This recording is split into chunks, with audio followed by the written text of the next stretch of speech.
Hey! Nouvelle vidéo! C'est la pire intro que j'ai jamais fait.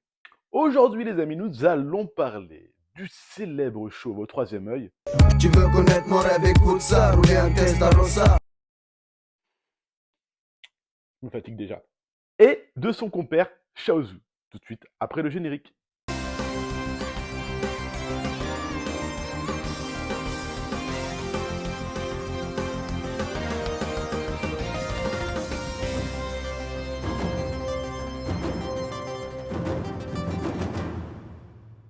Heureux les amis, comme d'habitude, nous allons parler de ces deux personnages de Dragon Ball à travers leurs figurines. Pour resituer un peu les personnages, en commençant par Shaozu, le personnage, je pense, le plus cringe de toute l'histoire des animés. Son design est basé sur les Jiangshi, je sais pas du tout si je le prononce bien, ou encore les Qianchi, pareil, aucune idée de la prononciation, qui sont en quelque sorte des espèces de vampires chinois qui sont décrits très pâles avec des joues rouges et qui avancent en lévitation, les bras en avant.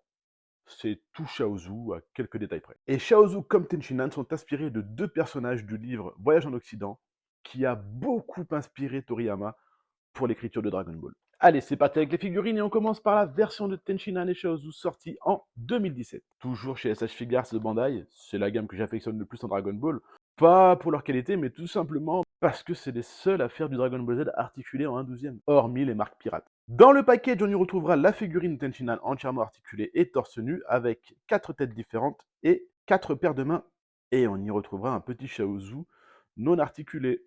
Comme vous l'aurez compris grâce au Shaozu, cette figurine vient directement du combat contre Nappa et Vegeta. Il y a d'ailleurs la possibilité d'accrocher le Shaozu à l'arrière du dos de Nappa. Allez, des petites anecdotes en regardant la figurine. Tenshinhan et Shaozu sont tous les deux des élèves du maître des grues, Tsuru Senin. Et comme pour tous les personnages de Dragon Ball et Dragon Ball Z, du moins la plupart, leur nom est tiré de bouffe, bien sûr, la bouffe, toujours la bouffe. Les Shaozu, par exemple, c'est les fameux raviolis de porc. Du moins, c'est le nom approximatif. On appelle ça les gyoza ou encore les jiaozi. Donc ça fait Shaozu dans la prononciation. Je suis super fort en chinois. Et Tenshinhan, alors Tenshinhan, c'est tiré par les cheveux. Et pourtant, il n'en a pas. Donc Tenshinhan, en fait, c'est un plat, c'est une omelette au crabe et au riz. Le riz se prononce Han en japonais, et Tenshin, c'est la prononciation japonaise de Chensin, qui est tout simplement le nom de la ville d'où est originaire ce riz de haute qualité qui compose ce plat. Voilà pour l'anecdote bouffe, comme à chaque fois dans ces vidéos. À savoir qu'il y a Demoniacal Fit qui a sorti ce petit kit avec le t-shirt et quelques têtes de Yamcha, très très chouette à l'époque, car on les avait pas.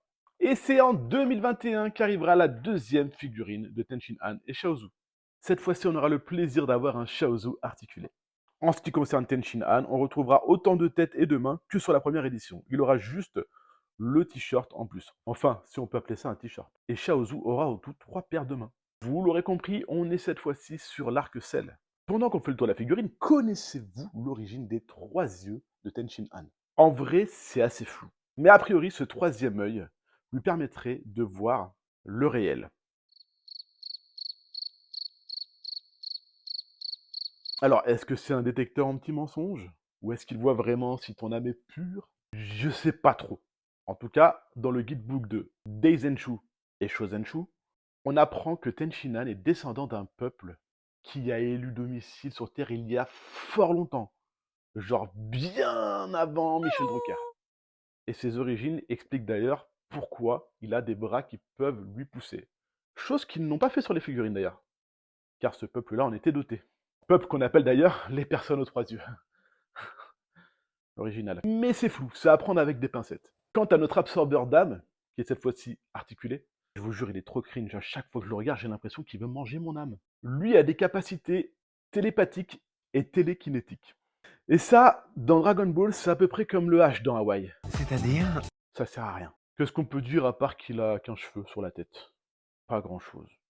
J'espère que ce format te plaît, que cette vidéo t'a plu. N'hésite pas à me dire en commentaire quel personnage tu aimerais voir sous ce format-là, et pas forcément du Dragon Ball.